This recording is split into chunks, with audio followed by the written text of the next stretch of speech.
Chosen one, the deceptive mask of a specific predator in your life has finally shattered beyond repair. You just knocked the smile off this snake's face. They thought they could misuse this info against you, but their calculated attempt to weaponize your secrets has backfired spectacularly. Somewhere, this person is sitting in a cold, suffocating silence, realizing that the very information they gathered to destroy you has become the instrument of their own exposure. Before we get to the war, you need to understand how the war started. There was a moment, maybe you remember it, maybe you do not, where someone looked at your life and felt something shift in their chest. Not admiration, not genuine joy for you, something colder and smaller than either of those things.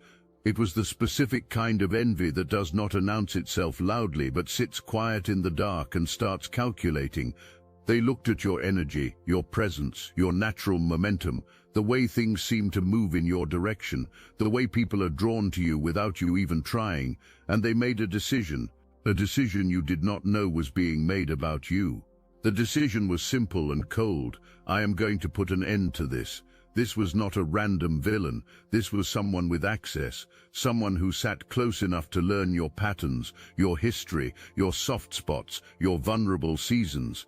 Someone who may have had your trust, or at least enough of it to get what they needed, because a wolf does not hunt from a distance. A wolf gets close first, and this particular wolf was patient. While appearing warm and present, they were doing something else entirely beneath the surface. They were collecting information on you, not casually, not by accident, deliberately. Every conversation was an opportunity to catalog something you had no idea was being catalogued. Every moment of vulnerability, every chapter of your life that carried any kind of complexity or mess, all of it got filed away, stored and shaped into something they believed they could use against you one day. And the entire time this was happening, they were smiling at you, warm, concerned, supportive, on your side. That is your villain. Keep that picture in mind as we move forward, because what they thought they were building was a weapon. What they were actually building was the nail in their own coffin, and they constructed it themselves and handed it to you without realizing any of it. They did not target you randomly. Something was shifting when you arrived. Something was lifting, and that shift was a direct, silent indictment of everything they were not. You were not trying to make them feel small. You were not performing or competing or positioning yourself against them in any deliberate way. You were just being yourself, naturally, effortlessly, and that alone was enough to feel like a threat to someone whose entire sense of worth depended on being the most significant person in the space. Your presence was the provocation, not anything you said, not anything you did. Simply the undeniable reality of who you are was enough to make someone decide you needed to be dismantled. Let that land for a moment. You were targeted for your light, and you are still here, still lit, so they made their move, and the move itself reveals exactly who they are. They did not come out swinging in the open. That is not how this kind of person operates. They went sideways and quiet. They took the information they had gathered and brought it to someone else first, someone already carrying a little suspicion about you, someone already feeling small in your presence, someone whose small-minded certainty made them easy to load and aim. If that person moved against you, the snake would get the result without the fingerprints. The dirty work would be done by someone else while the snake stayed clean. And here is the detail that is almost too calculated to fully absorb. They wrapped the whole delivery in care. They did not say they were trying to harm you. They said they were looking out for someone. They positioned themselves as the honest, brave, concerned party who just had to say something because they care so deeply. They made a calculated act of destruction sound like an act of love, and the person receiving it believed every syllable. They took the whole thing without asking a single question about what had been deliberately left out. Now here is where it escalates, because this was never about one person hearing the information. The snake got greedy. They took it to more people, different rooms, different circles, and with every new telling the story shifted slightly, a little more dramatic here, a little more damning there, a little more convenient with each new audience. What was actually a fragment of your life, stripped of all context, was being presented as the complete picture of who you are. What the snake actually did with the information is something you need to understand clearly. They did not necessarily fabricate everything from nothing. The specific fraud was context removal. They took a real moment, a real struggle, a real chapter that had some mess in it, and they amputated everything surrounding it. They cut the explanation, they cut what led to it, what you learned from it, how you handled it, and how you came through it. They handed someone a wound and called it a character study. They offered a fragment and presented it as a complete portrait, and the people receiving it never once asked for the rest of the story. This is precisely why the whole thing is backfiring right now. The full story still exists. You are still here, and the person the snake described using that stripped-down fragment is not the person anyone who has genuinely been around you recognizes. The gap between the constructed version and the real version is too wide to bridge. The questions now being asked are questions the snake cannot answer cleanly. Every answer that does not land pulls another brick from the foundation they built everything on. You were feeling all of this before you could fully name it. The strange silence from someone who used to be warm, the shifted energy when you walked into certain rooms, the opportunity that quietly stopped being an opportunity, the relationship that developed a coldness with no visible reason.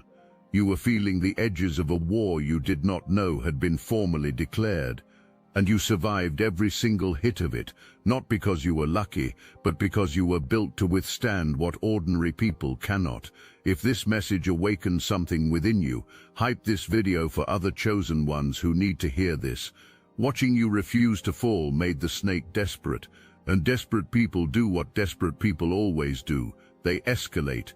More people got brought in, more rooms got whispered in, the operation grew. Some of the people recruited had their own quiet reasons to participate, their own small grievances, their own envy that the snake identified and pressed like a button. These people did not need much convincing. They were already primed. All they needed was permission and a cover story, and the snake provided both without hesitation. What you need to understand about how this sabotage actually operated is that it was not all loud and confrontational. Most of it was quiet.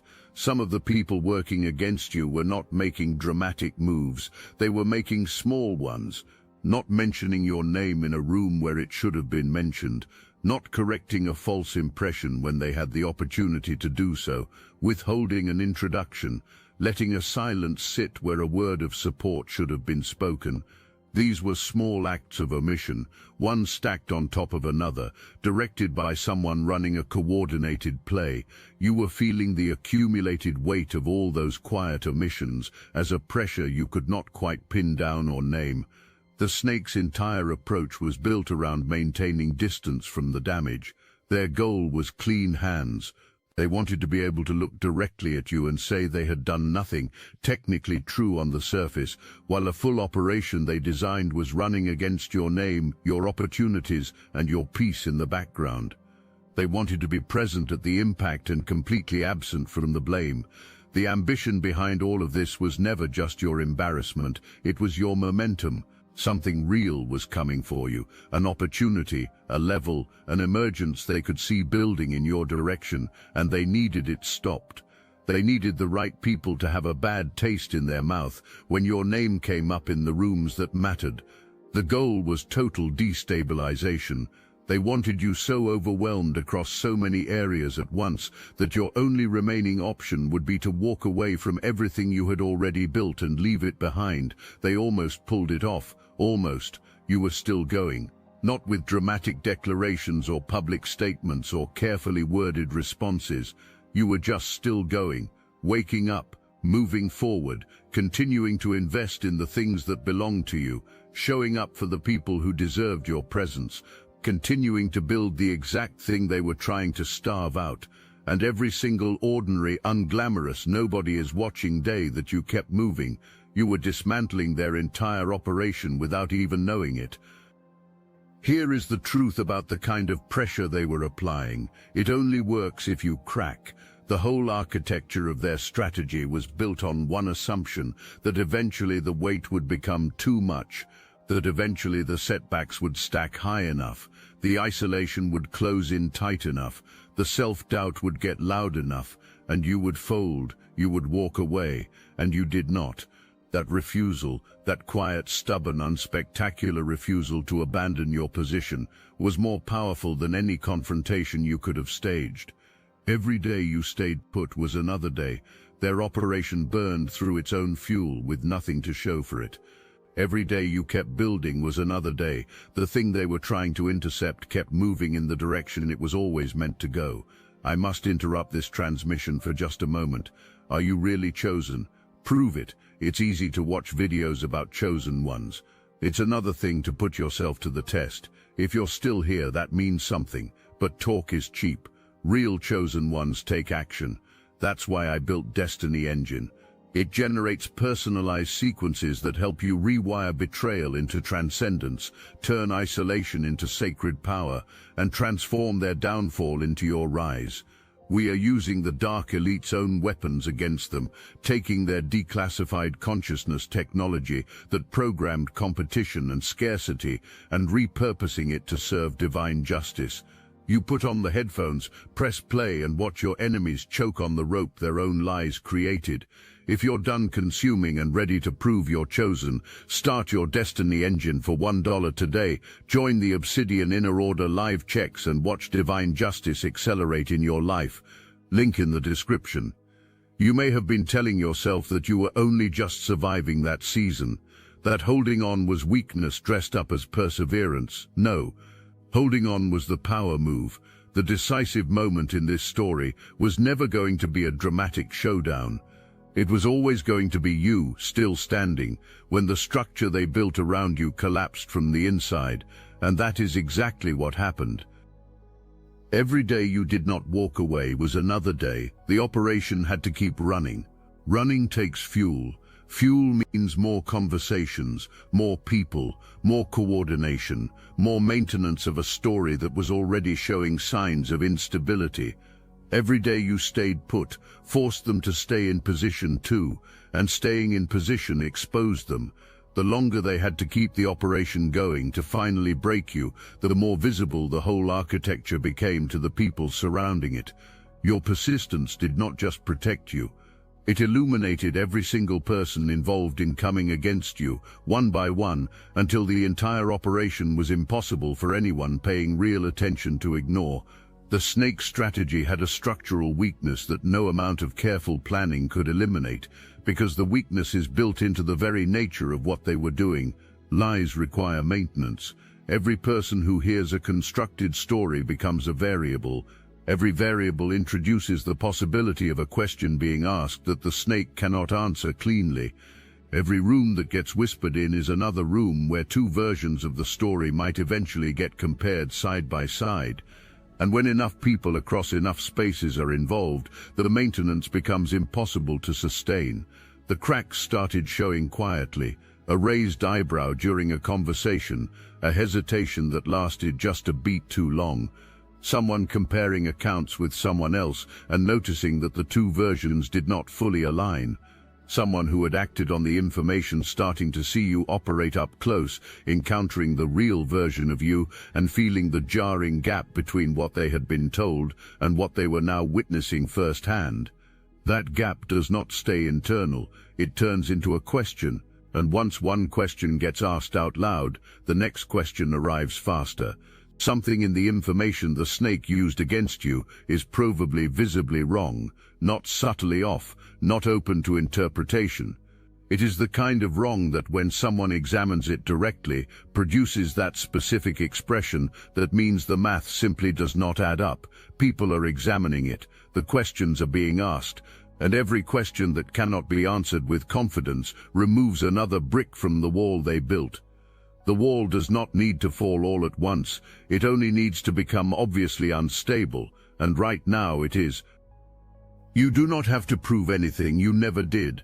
The contradiction was always living inside the lie, waiting for enough light to make it visible. Your only role was to keep being who you are long enough for the people paying real attention to make the comparison on their own. You have been doing exactly that. The comparison is being made, and the result is not what the snake needed it to be. You are allowed to feel the satisfaction of this moment without guilt. You did not wish ill on anyone. You did not plot a counterattack or orchestrate a takedown. You simply refused to disappear. And watching the truth surface on its own, watching the cracks appear in the wall that was built around your name without you having to touch a single brick, is not gloating. It is the vindication of every quiet, difficult, thankless day you spent choosing integrity when deception would have been easier. It is the confirmation that you read the situation correctly all along, that what you felt in your gut about what was happening was real, that your discernment was not paranoia, that you were not imagining the weight of what was being orchestrated. You were right. And right now, in real time, the evidence is catching up to what you already knew. The snake is trapped, not in a vague or poetic sense, specifically and concretely trapped, with both exits closed. Confessing is not an option. Too many people heard the story delivered with too much conviction, and walking it back now means publicly dismantling the entire identity they built on top of it. But continuing forward is not an option either, because the story is already visibly and publicly coming apart. The questions are on the table, the contradictions are being examined side by side. There is no play left, no move, no exit. The door is locked, and they locked it themselves. The people they recruited are now waking up to what they were actually recruited for. The specific humiliation of realizing you were used as a weapon against someone who did not deserve it is not something people absorb quietly. That humiliation has to go somewhere, and it does not land on you. It goes directly toward the person who handed them the false information, pointed them at a target, and then stepped back to keep their own hands clean. The fury of someone who realizes they were manipulated is precise and purposeful, and right now that fury is aimed directly at the one who set the whole thing in motion. When the people who carried the story start talking, not to defend you, but to distance themselves from the collapse, what comes out is not about you. It is about who brought them what they were told, and what they now understand about the person who told them. Your name is being cleared inside the very conversations that were originally designed to damage it. That is the specific, undeniable irony of this moment. The operation is becoming the instrument of its own exposure. The smile is gone. What replaced it is the look of someone who bet everything on a scheme and just watched it detonate in their own hands. The people who gave this person credibility, who let them into trusted spaces based on the image they carefully maintained, are now looking at the reality underneath that image. And what they are finding is not what was advertised. It never was. That is your victory. Not something you manufactured, something that arrived because lies always expire, and your truth was never a lie to begin with. And I want you to sit in this moment with the full weight of what it means, because you earned the right to feel this, not with gloating, with the deep, settled exhale of someone who held their ground through something that was designed to bury them. You did not get here by accident. You got here because every time the pressure mounted and the logical response was to give up, you chose differently. You chose to stay. You chose to keep building. You chose to remain exactly who you are, instead of collapsing into the smaller version of yourself that the snake needed you to become in order for the plan to work. That choice, made quietly, made repeatedly, made on days when nobody was watching and there was no applause for making it, is the reason you are on the receiving end of this reversal instead of the delivering end of it. You did not just survive this, you outlasted it. And outlasting something that was built to break you is not a small thing, it is everything. There is something categorically different about being exposed as someone who deliberately misused information versus being caught in a standard lie. A standard lie can often be rationalized. It can be explained away with the defense of misunderstanding or imperfect memory. but deliberately taking information about someone, information that was personal, private, or contextual, stripping it down, reshaping it, and deploying it as a weapon to destroy that person's name, relationships, and access. That registers in a completely different category in the minds of people who witness it. That kind of behavior does not get forgiven the way ordinary mistakes do. It gets filed away permanently.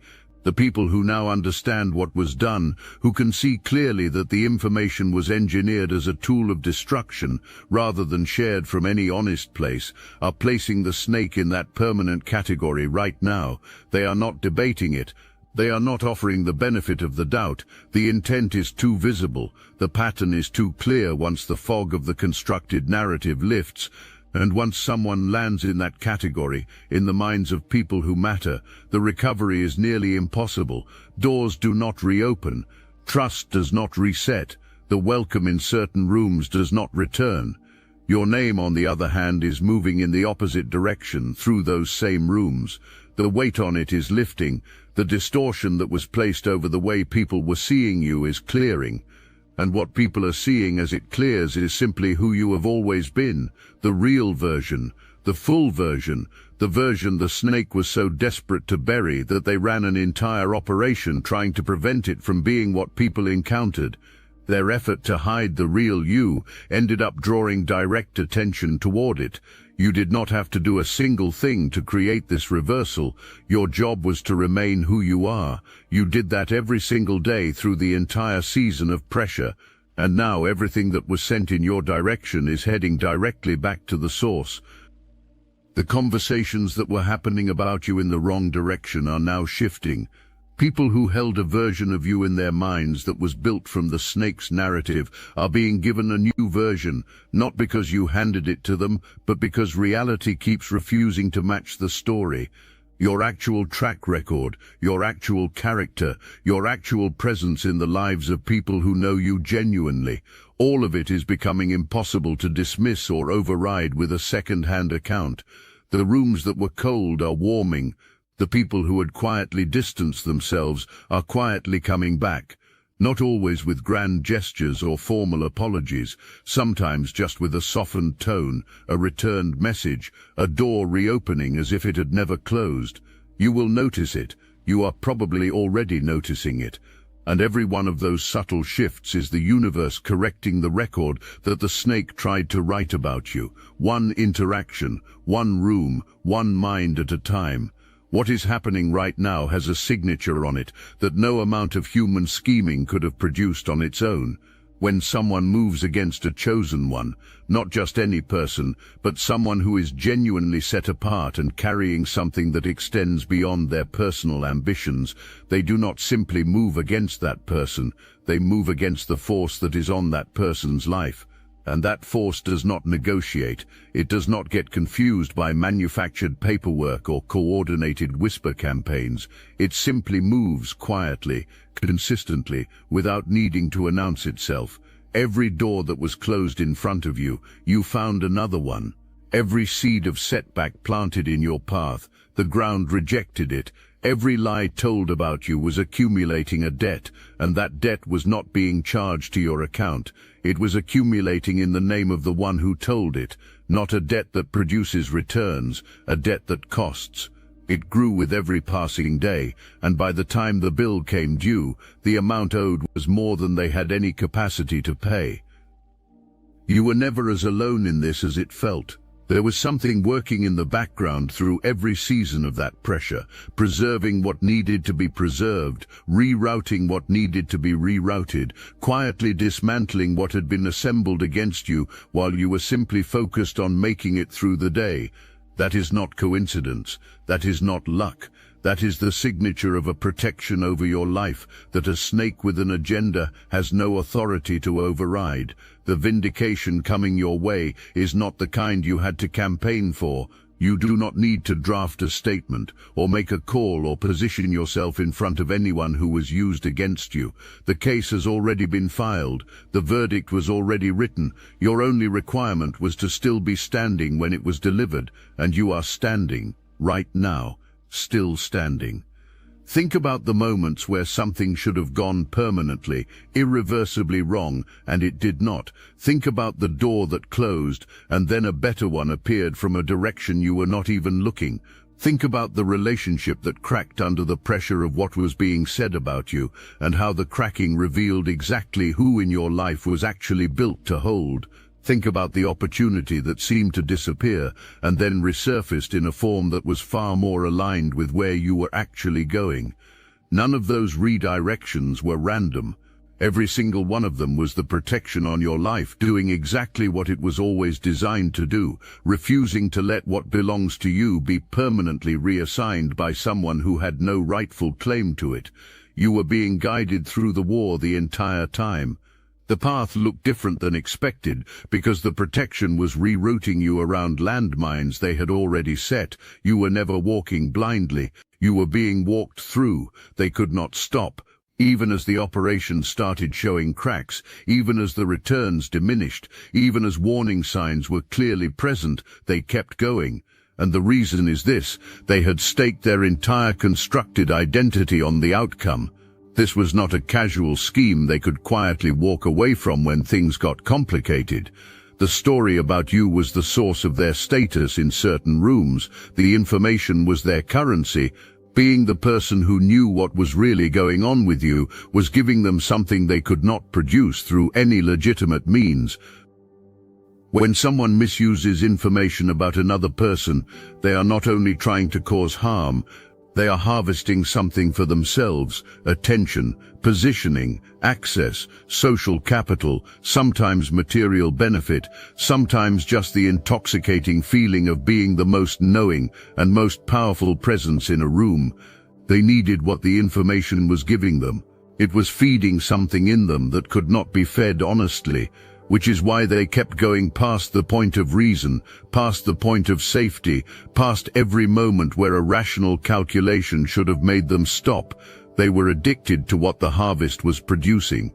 That addiction is precisely what trapped them, because every addiction demands escalation to sustain the same effect. The story had to keep growing, the distribution had to keep widening, more details had to be layered in to keep the original version convincing, until the operation became so large and so structurally compromised that one sincere direct question from one person paying real attention was enough to begin the entire collapse. The material benefit they were extracting, financially, professionally, or in terms of access and resources, is now being stripped away alongside the reputation. Not just the loss of image, but the actual doors that opened, because they were perceived as credible, as the insider, as the person with the real story. Those doors are closing. The value they extracted from misusing your information is being reclaimed, and that reclamation is not general bad luck. It is the exact thing being taken back in the exact proportion it was wrongfully taken. That is why the fear you are sensing from that direction carries a particular, unmistakable quality. It is not the general anxiety of someone who has simply been caught. It is the specific terror of watching your material footing and your constructed identity dissolve at the same time, with no persona left to retreat behind and no way to explain either loss without exposing everything. The real target was your emergence, the specific energy of someone who is growing into themselves, shedding what no longer belongs, discovering the full scope of what they carry. Someone who is becoming uncontainable. That was the thing they could not tolerate.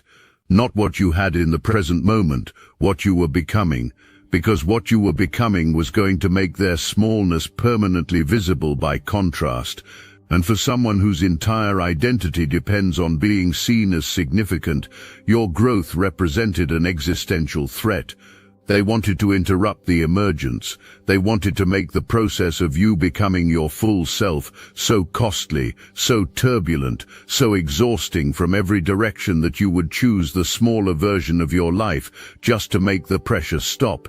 That was the transaction they were silently offering. Stay small, stay manageable, stay in the version of yourself that does not force them to confront what they are not, and in exchange the attacks would stop. You did not take that deal, And that refusal is the single most important thing you have ever done, because the version of you that came through this pressure and kept growing is not the same person who walked into it. What came through is refined, compressed into something harder, clearer, and more certain of itself than anything comfortable seasons could have produced. They tried to use this chapter to diminish you. Instead, it clarified you.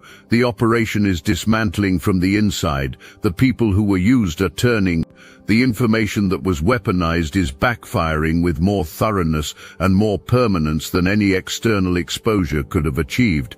The glamour is stripped. The constructed image is gone. The gains built on top of your name are being dissolved. And the era that person thought they were constructing on the wreckage of what they tried to do to you, it is finished. Hear this with no softening.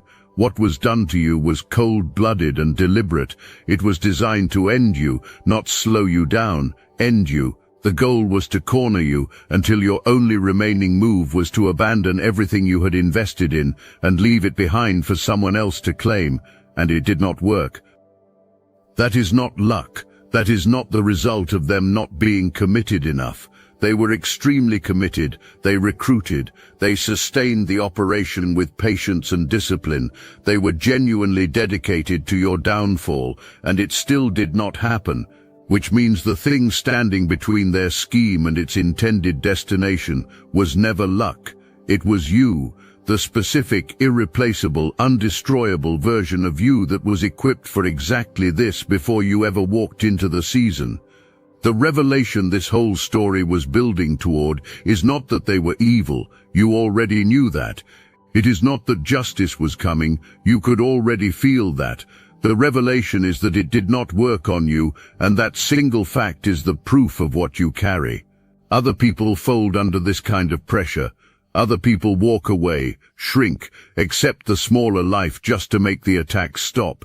You did not. That is not a small thing. That is the evidence of your designation. So here is your assignment moving forward. Your assignment is not to look backward and catalogue what they did. Your assignment is not to wait for a public moment of vindication before you allow yourself to move. Your assignment is to walk into the next thing with the full authority of someone who just survived a direct assault on their destiny and came through with that destiny not only intact but accelerated. The pressure did not delay what belongs to you.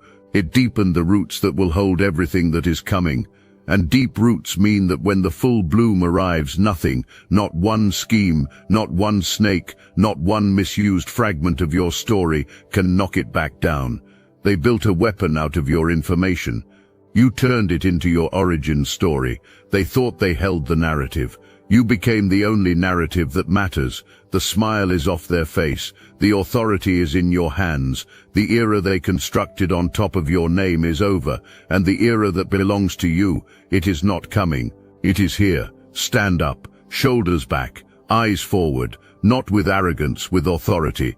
The authority of someone who was built for this, who survived everything that was designed to prevent it, and who is now standing exactly where they were always meant to stand. They thought they could use information to end you. What they actually did was hand you the clearest possible proof of what you are made of, and the world is about to watch you write every word of what comes next.